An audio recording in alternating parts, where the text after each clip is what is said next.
বাংলাদেশ কারো বাবার নয়, আমাদের সবার। চিল্লায় বলেন ঠিক কিনা? ইসলামী তৌহিদি জনতা রক্ত দিতে শিখেছে। তারা আর কখনো কোনো স্বৈরাচারকে দেখতে চায় না, তারা দেখতে চায় দেশপ্রেমিক ইসলামী সরকার। প্রিয় বন্ধুগণ, আপনারা জানেন কিছুদিন পূর্বে বাংলাদেশ একটি স্বৈরাচারী শাসন ব্যবস্থা থেকে বাংলাদেশের ছাত্র জনতার গণ অভ্যুত্থানে আমরা একটি নতুন বাংলাদেশ পেয়েছি, ঠিক কিনা বলেন? এই বাংলাদেশ স্বাধীন, এই বাংলাদেশ আপনার আমার।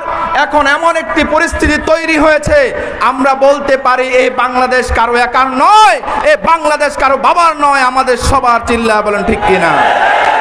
এই পরিস্থিতিতে আমরা একটু পিছনের দিকে তাকাতে চাই।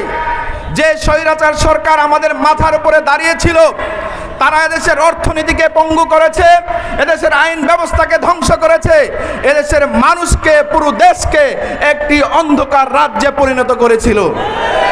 আমরা আর অন্ধকারে যেতে চাই না। আমরা বলে দিতে চাই, এদেশের ছাত্র সমাজ রক্ত দিতে শিখেছে, এদেশের ইসলামী তৌহিদি জনতা রক্ত দিতে শিখেছে। তারা আর কখনো কোনো স্বৈরাচারকে দেখতে চায় না, তারা দেখতে চায় দেশপ্রেমিক ইসলামী সরকার। এই জন্য আমাদের নেতা মরহুম পীর সাহেব রহমতুল্লাহ আলাইহি বলতেন, শুধু নেতা নয়, নীতিরও পরিবর্তন করতে হবে। অনেক নেতা দেখেছি, আর সময় নেই। অনেক নীতি দেখেছি, এখন একটাই নীতি, এই বাংলাদেশের পরিবর্তন করতে হলে ইসলামী একটা নীতি, যেই নীতি বাংলাদেশের মানুষের ভাগ্যকে পরিবর্তন করতে পারে। প্রিয় বন্ধুগণ, আমরা দেখেছি সেই স্বৈরাচারী সরকার শুধুমাত্র দেশকে অন্ধকার রাজ্যে পরিণত করে নাই, তারা একইভাবে ইসলামকে রাষ্ট্র থেকে বিচ্ছিন্ন করতে চেয়েছিল।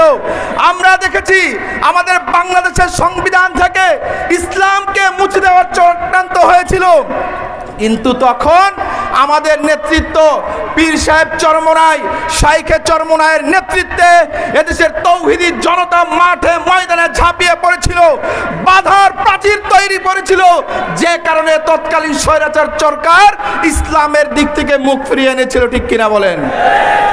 সামনেও কেউ যদি এদেশের মাটিতে ইসলামকে কলঙ্কিত করতে চায়, তাদেরকে হুঁশিয়ার করে বলে দিচ্ছি, এদেশ কোনো ভেসে আসে নাই, এদেশের মাটিতে ইসলাম পতিত রয়েছে।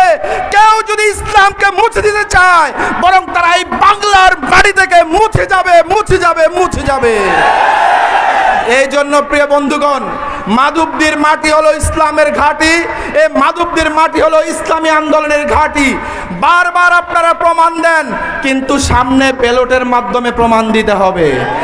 এই জন্য এখন থেকে আমাদের কার্যক্রম শুরু করতে হবে, ঘরে ঘরে ইসলামী আন্দোলনের দাওয়াত পৌঁছে দিতে হবে, মানুষকে বোঝাতে হবে ইসলামী শান্তি, ইসলামী দেশটাকে শান্ত করতে পারে।